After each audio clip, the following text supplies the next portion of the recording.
સાબરકાંઠામાં જોખમી સવારીના દ્રશ્યો સામે આવ્યા। ખેડબ્રહ્મા પોશીના વિસ્તારમાં જીપમાં જોખમી સવારી થઈ રહી છે। બેદરકારી દાખવી લોકોના જીવ જોખમમાં મુકાઈ રહ્યા છે। બસના અભાવે લોકો ખાનગી વાહનોમાં મુસાફરી કરવા મજબૂર બન્યા। દુર્ઘટના બને તેવી રીતે વાહનોમાં લોકોને ખસેડાયા છે।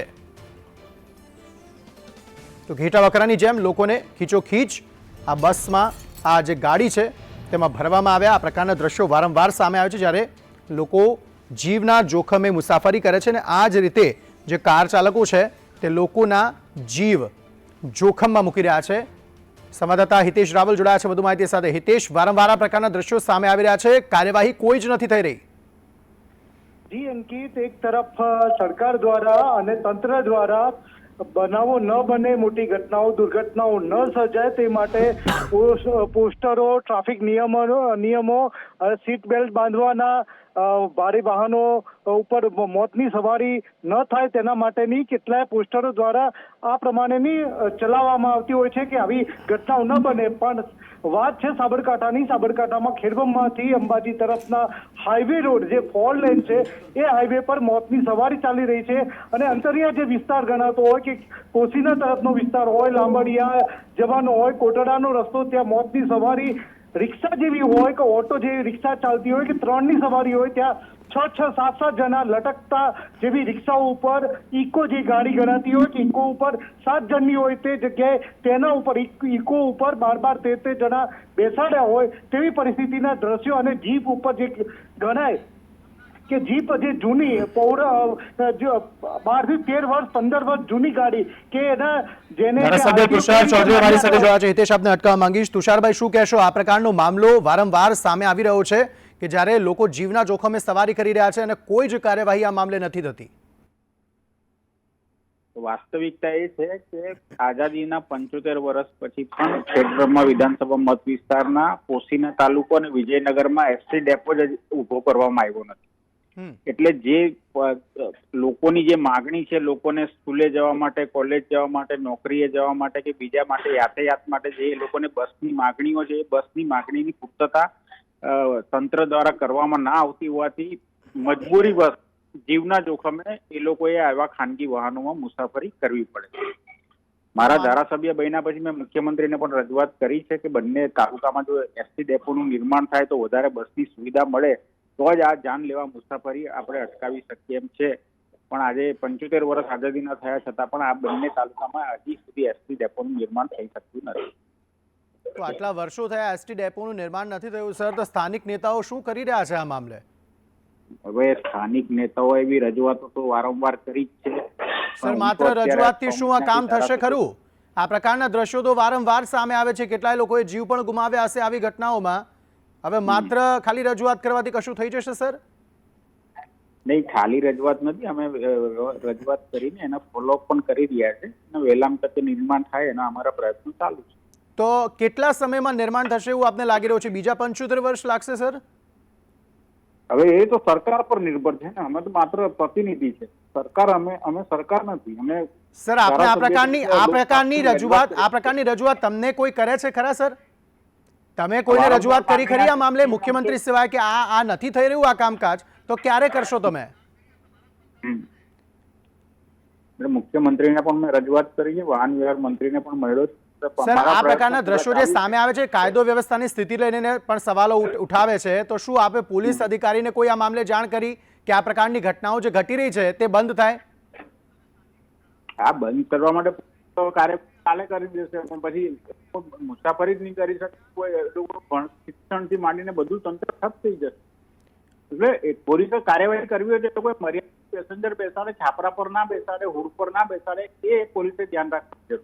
હા સર, આપે પણ લોકોને અપીલ કરવાની જરૂર છે ત્યાં સુધી મુસાફરો તો ખાનગી વાહનમાં એવો જ પડે, એવો કમ્પલસન છે। સર, આપે પણ લોકોને અપીલ કરવાની જરૂર છે ખરી? જે આપ સ્થાનિક નેતા છો તો લોકોને આપ અપીલ કરી શકો છો કે આવી જોખમી મુસાફરી ન કરે?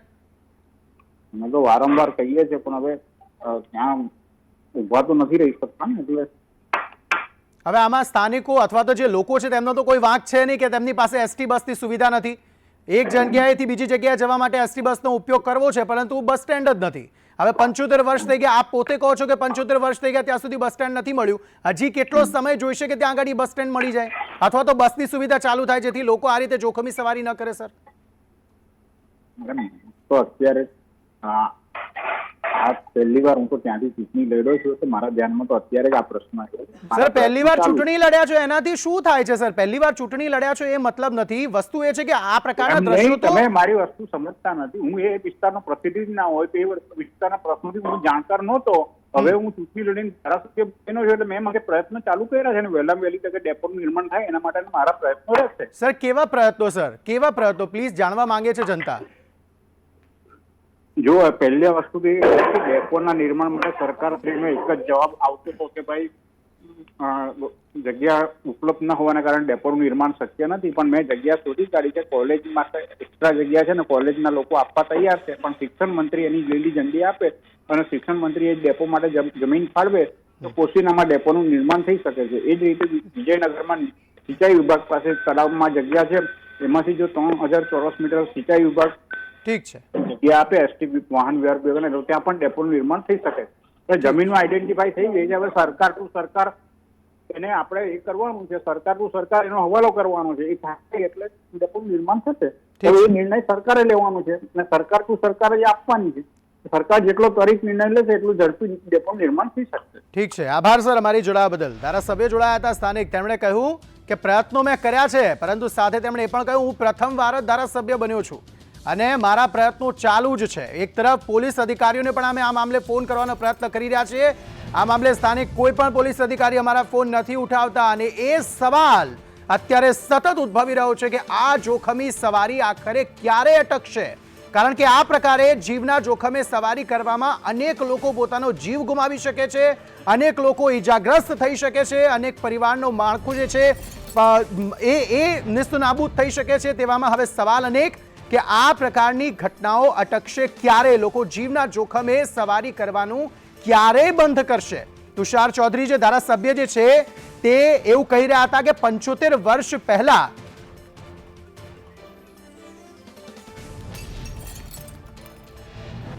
સતત અમે ફોન કરી રહ્યા છે પોલીસ અધિકારીઓને એ સવાલ પૂછવા માટે કે આખરે આ પ્રકારની ઘટનાઓ શા માટે નથી અટકતી. કારણ કે જાહેર રસ્તાઓ પર જીવના જોખમે લોકો મુસાફરી કરે છે તો એ પોલીસ તંત્ર ક્યાં છે? પોલીસના અધિકારીઓ ક્યાં છે જેમને ચપ્પે ચપ્પાની ખબર હોય છે કે દારૂ ક્યાં મળતો હોય છે, તેમ છતાં પણ દારૂ પકડી નથી શકતા? તો હવે આ પ્રકારે જીવના જોખમે લોકો મુસાફરી કરે છે જાહેરમાં, તેમ છતાં પણ પોલીસ અધિકારીઓ શા માટે કોઈ કાર્યવાહી નથી કરતા આવા વાહન ચાલકો પર કે પછી આવા મુસાફરો પર? તે એક મોટો સવાલ ઉપસ્થિત થઈ રહ્યો છે. અમે સતત પ્રયત્ન કરી રહ્યા છીએ પોલીસ અધિકારીઓને ફોન કરવાના, પરંતુ કોઈ પણ જવાબ એ પોલીસ અધિકારી નથી આપી રહ્યા. ધારાસભ્ય તુષાર ચૌધરી તો જોડાયા હતા. તેમણે કહ્યું કે બસની વ્યવસ્થા માટે મંજૂરી માંગવામાં આવી છે, રજૂઆત પણ કરવામાં આવી છે, પરંતુ 75 વર્ષ વીતી ગયા તેમ છતાં પણ હજી સુધી આ જગ્યાએ એસટી બસ સ્ટેન્ડ ન બની શકે. તે કઈ રીતે શક્ય બને તે એક મોટો સવાલ છે.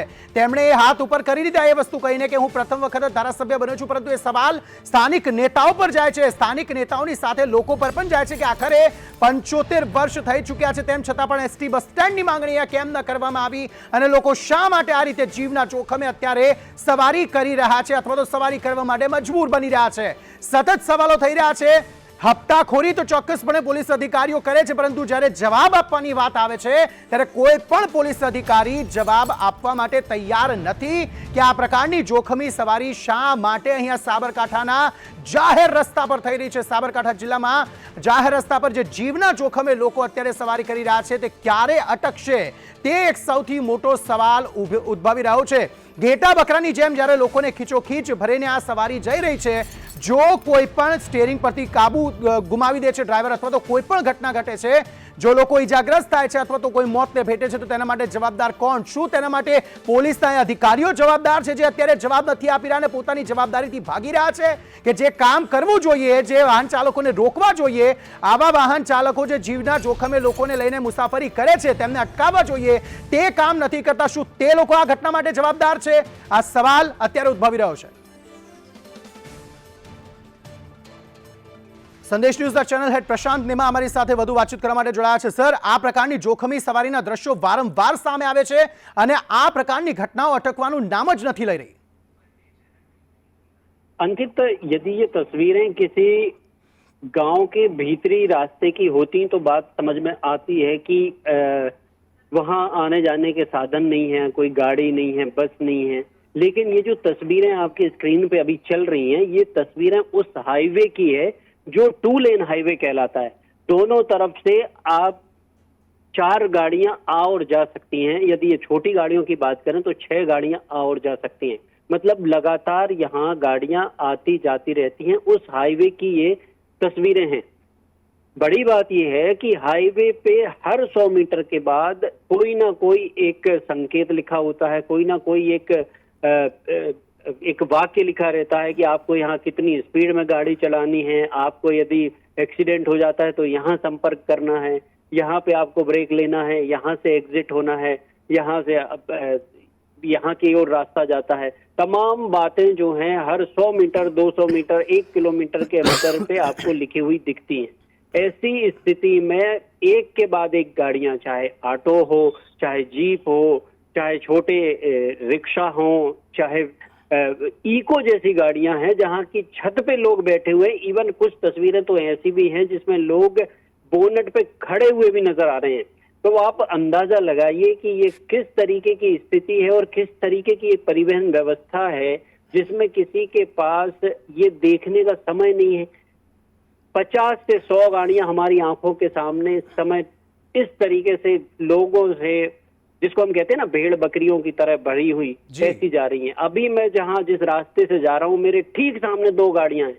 उन 2 गाड़ियों में करीब, दोनों इको, और दोनों इको में यदि हम लोगों को जोड़ दें तो कम से कम 40 लोग जो है वो बैठे होंगे, और केवल छत पे अकेले 15 लोग बैठ के मेरे सामने अभी निकले। इस समय जब मैं आपको ये फोनो दे रहा हूँ उस समय की मैं बात कर रहा हूँ, लेकिन कोई देखने वाला नहीं है, कुछ नहीं है। मुझे ऐसा बताया गया है कि इसी रोड पर पिछले कुछ समय पहले कुछ हादसा भी हुआ था जिसमें इसी तरीके की सवारी करते हुए करीब 12 लोगों की मौत हुई थी। उस घटना के बावजूद यदि आज ये तमाम स्थितियां बनती हैं, इस तरीके की स्थिति चलती है, तो ये बहुत बड़ी लापरवाही है। ये जनप्रतिनिधियों के लिए भी, अफसरों के लिए भी और सिस्टम के लिए भी जो इन तमाम चीजों के लिए काम करता है, उसके आंखों के सामने यदि ऐसे दृश्य, ऐसी तस्वीरें और इस तरीके से लोग यदि सफर करते हैं तो 2 तरीके की चीजें इसमें सामने आती हैं। एक तो ये कि दावों की जब हम बात करते हैं कि हमारे पास बहुत अच्छा परिवहन व्यवस्था है, वो दावा फेल होता हुआ नजर आता है। दूसरी बात यह है कि आपकी मॉनिटरिंग का सिस्टम क्या है। यदि हम मानते हैं कि हर जगह अफसर खड़े नहीं हो सकते, लेकिन जब इस तरीके की सवारियां होती हैं तो निश्चित रूप से प्रशासन को इसकी जानकारी है, लेकिन उन तक या वो इस पे कार्रवाई क्यों नहीं कर रहे हैं, इस पे एक बड़ा सवाल खड़ा होता है। क्योंकि गाहे बगाए कई बार हमेशा ये बात आती है कि जो लोग भी इस तरीके से काम करते हैं, लेन देन उनका होता है, जो पुलिस इस मामले में तैनात होती है, उनको कुछ पैसा धेला दे करके और लोग यहाँ सवारियां इस तरीके से निकालते रहते हैं। तो ये तमाम सवाल है, लेकिन इसके सबसे, यदि हम इसके भीतरी पहलू में जाकर देखें तो सबसे इम्पोर्टेंट बात जाकर देखें तो वो है इंसान की जान, जिसकी कोई कीमत नहीं है।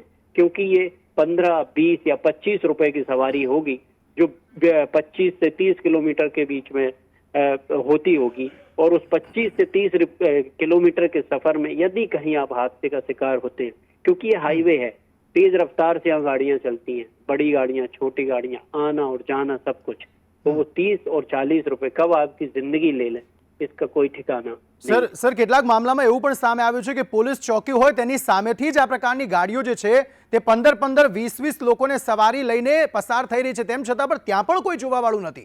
પોલીસ ચોકીની સામેથી જ આ પ્રકારના દ્રશ્યો સામે આવી રહ્યા છે। बिल्कुल अंकित, उसी तस्वीर का मैं जिक्र कर रहा हूँ कि जब हम वहां से निकल रहे थे, साबरकांठा जिले में हमारा प्रवेश होता है, एक पुलिस चौकी के ठीक सामने इको गाड़ी में लोग भरे हुए हैं। कोई बहुत ज्यादा अंतर नहीं है, 15 से 20 मीटर, पुलिस थाने के ठीक सामने से गाड़ी निकल रही है। तभी मैं ये कह रहा हूँ कि आखिर क्यों हो रहा है, कैसे चल रहा है।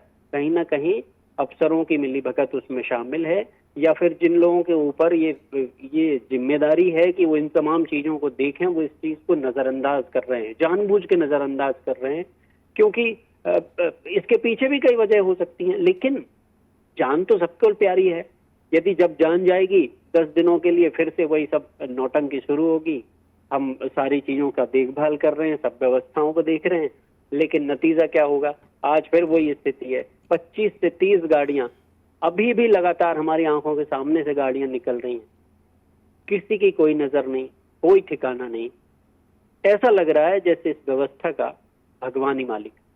जी सर, शुक्रिया हमारे साथ जुड़ने के लिए।